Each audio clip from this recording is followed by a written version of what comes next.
Hello and welcome to the CookHub. Today we will be making a super healthy high protein salad using rajma and yellow moong dal. This salad is really yummy and healthy. You can pack this for your lunch or eat this as a snack. So now let's get started. In a mixing bowl, add boiled rajma. So here I had soaked rajma for overnight and then boiled it until soft.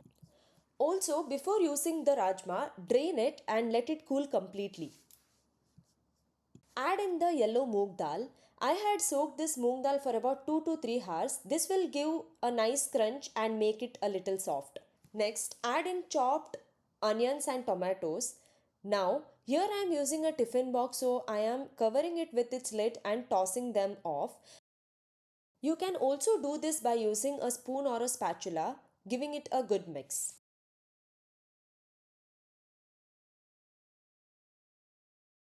Finally, season it with the salt, squeeze in some lemon juice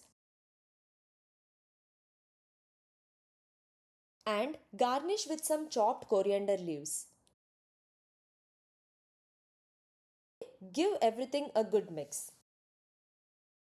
Our healthy, super delicious and nutritious salad is ready. Do give this a try. Do not forget to like, share and subscribe to the Cook Hub.